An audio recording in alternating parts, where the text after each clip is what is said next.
Hey, good morning, New Life Church. My name is Michael Hogue, and I'm from our Heber Springs campus. So today, we're going to be continuing this series that we've been in, where we're walking through the book of Matthew. And specifically today, we're going to be in Matthew chapter 5, verses 27 through 37. And so many things have been going on. So many things are going on in this passage. We're in the middle of the Sermon on the Mount.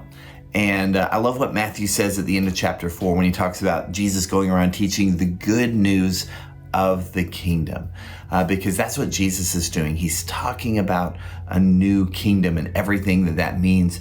And he's talking about specifically in these verses some really big issues. We're talking about divorce. We're talking about adultery. We're talking about oaths. These are big issues today. They were big issues back then. But before we dive into that, I think it's really important to understand the audience.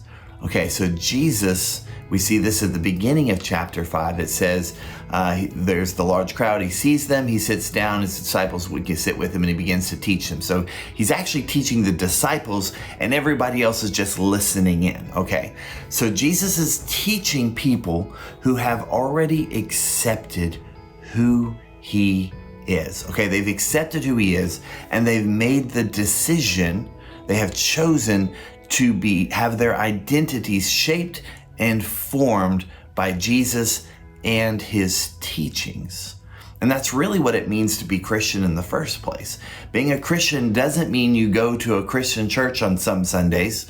Being Christian means that you accept Jesus and that you let your identity be formed by who he is and what he says you need to be, versus having your already pre-formed identity and trying to squeeze bits and pieces of Jesus's teachings into that wherever you can find a place.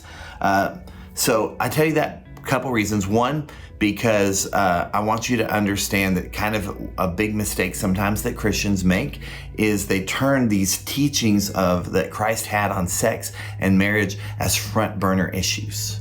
Meaning that when they're having a conversation with a non-believer, they like to lead with these. When the reality is that if a person doesn't know Jesus, why in the world would they be compelled to follow his teachings on sex and marriage when what they need is the importance of Jesus? Like, they just need Jesus.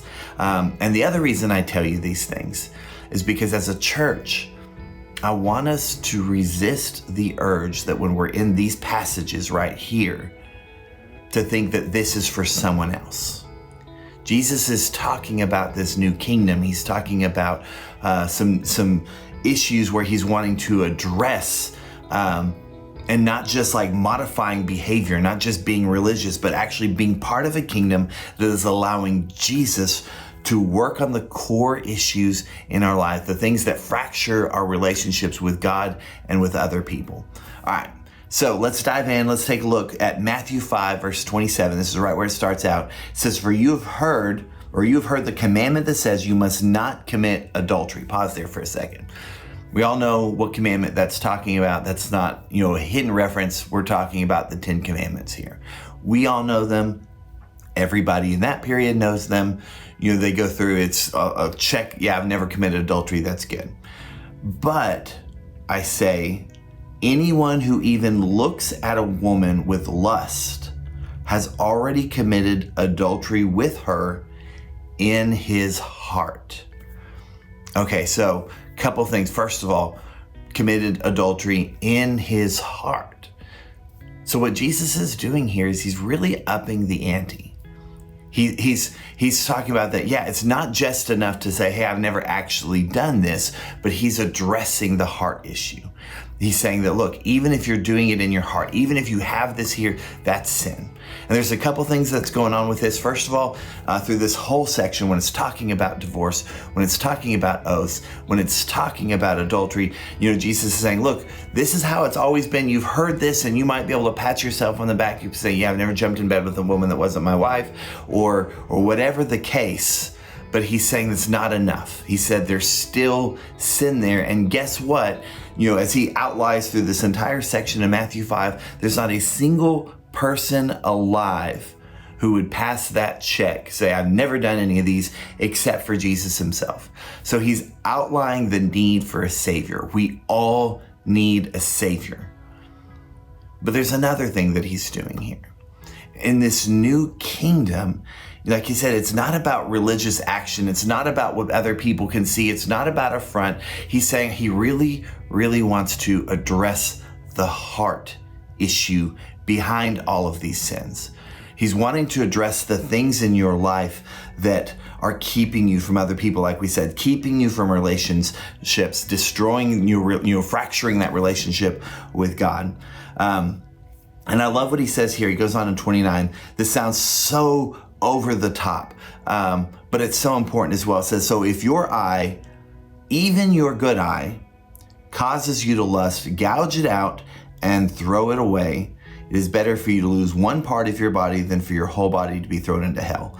And if your hand, even your stronger hand, causes you to sin, cut it off and throw it away. It is better for you to lose one part of your body than for your whole body to be thrown into hell. Okay, so at face value, Jesus is not advocating self-mutilation. He's not being like, you don't like your hand, get rid of it. What he's talking about, and this is really what I want to lay in today, is what is it in your life that is causing you to sin? What is it in your life that is preventing you from letting Jesus work on those heart issues? Is it your circumstances? Is there a secret sin that you're holding on to? Is it a relationship that's maybe toxic? What is it that you are not letting Jesus work into?